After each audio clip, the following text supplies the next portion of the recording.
ప్రపంచంలో విలువ కట్టలేనిది ఒకే ఒక్కటి, అది ప్రాణం. అలాంటి ప్రాణానికి ఖరీదు కట్టింది ఒక లోన్ యాప్. ఆ ఖరీదు ఎంతో తెలుసా? రుణం చిన్నది కానీ మూల్యం చాలా పెద్దది. లోన్ యాప్ ఆగడాలకు మరో ప్రాణం బలైంది. లోన్ యాప్ నిర్వాహకుల ఆగడాలకు అడ్డుపడే దారే లేదా?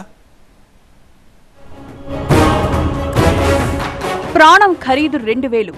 వినేందుకు వింతగా ఉన్న ఇదే నిజం, పచ్చి నిజం. లోన్ యాప్ నిర్వాహకుల ఆగడాలకు ఓ నిండు ప్రాణం బలైంది.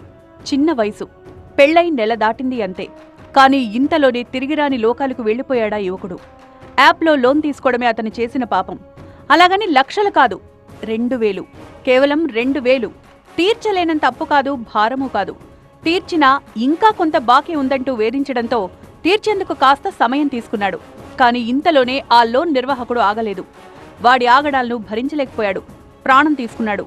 లోన్ యాప్ వేధింపుల టార్చర్ ఎలా ఉంటుందో మరో ఉదాహరణ నరేంద్ర అనే యువకుడి మరణం. నరేంద్ర విశాఖకు చెందిన యువకుడు. వయసు 21 ఏళ్లు. 40 రోజుల కిందటే వివాహమైంది. ఏదో అవసరం కొద్దీ 2000 ఓ యాప్లో లోన్ తీసుకున్నాడు. లోన్ యాప్ అంటే లక్షలేమీ ఇవ్వదు. 1000, 2000, 5000, 10,000 ఇలా ఇస్తూ రోజువారీ వడ్డీలు వేసి వేధించే యాప్లవి. వాటికో సెపరేట్ సిస్టమ్ ఉంటుంది. టైంకు వాడు చెప్పిన వడ్డీ కడితే సరే, లేకుంటే తాట తీసుద్ది. వడ్డీకి వడ్డీలు, చక్రవడ్డీలు వేసి 2000ను 10,000 చేస్తాడు. ఇవేమీ తెలియని నరేంద్ర కూడా 2000 తీసుకున్నాడు. తర్వాత లోన్ యాప్ నిర్వాహకుల నుంచి టార్చర్ మొదలైంది. ఎంత టార్చర్ పెట్టినా ఇంట్లో వాళ్లకు చెప్పలేదు పాపం. పైగా కొత్తగా పెళ్లైంది, అందుకే భరించాడు. కానీ భరించలేనంతగా లోన్ యాప్ నిర్వాహకుల వేధింపులుండేవి. చివరకు మార్ఫింగ్ ఫోటోలు బంధువులకు పంపించి మరీ వేధించసాగారు. దీంతో తీవ్ర మనస్తాపం చెందిన నరేంద్ర ఇంట్లో ఊరేసుకుని చనిపోయాడు. దీంతో ఆ కుటుంబం అనాథగా మారింది. 100 ఏళ్ల జీవితాన్ని ఊహించుకుని పెళ్లి చేసుకున్న భర్త లేడని కుమిలిపోతోంది నరేంద్ర భార్య. ఇప్పుడు తనకు దిక్కెవరంటూ విలపించడం అక్కడున్న వారందరినీ కంటతడి పెట్టించింది. నీ రేటు 2000, నువ్వు కానీ పే చేయకపోతే వైరల్ పిక్ అని, అంటే వైరల్ చేసేస్తాను ఆ పిక్ని, నా పిక్స్ని, నా నెంబర్ని అందరికీ పెట్టి పబ్లిక్లో పెడతాడండి సార్, వైరల్ చేస్తాడండి సార్. ఉరి వేసుకునే ముందు ఆఖరిగా మీతో మాట్లాడే మాటలు ఏమన్నా గుర్తున్నాను? ఫస్ట్ ఇక్కడ మంచం మీద కూర్చొని బాధపడ్డాడు సార్. ఏం మాట్లాడలేని పరిస్థితిలో ఉన్నాడు సార్. చేతికొచ్చిన కొడుకు కుటుంబానికి అండగా ఉంటాడని కొండంత ఆశపడింది నరేంద్ర తల్లి.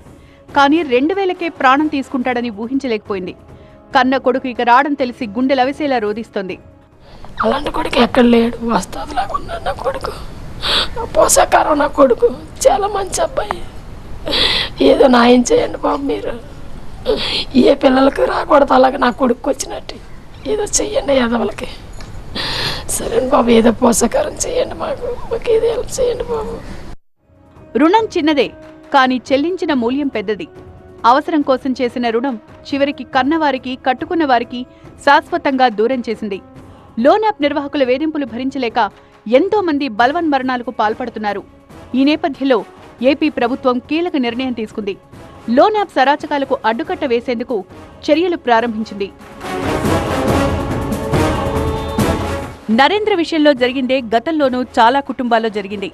లోన్ యాప్లు ఫోటోలు మార్ఫింగ్ చేసి బెదిరింపులకు పాల్పడడంతో ఎంతో మంది అవమాన భారంతో చనిపోయిన సందర్భాలున్నాయి. లోన్ యాప్ల కారణంగా ఎంతో మంది చనిపోతున్నారు. కొన్నిసార్లు చనిపోయిన వారి బంధువులు కూడా వదలడం లేదు. వాళ్లను వేధించి వేపుకు తింటున్నాయి లోన్ యాప్లు. దీంతో ప్రభుత్వం సీరియస్ యాక్షన్లోకి దిగింది.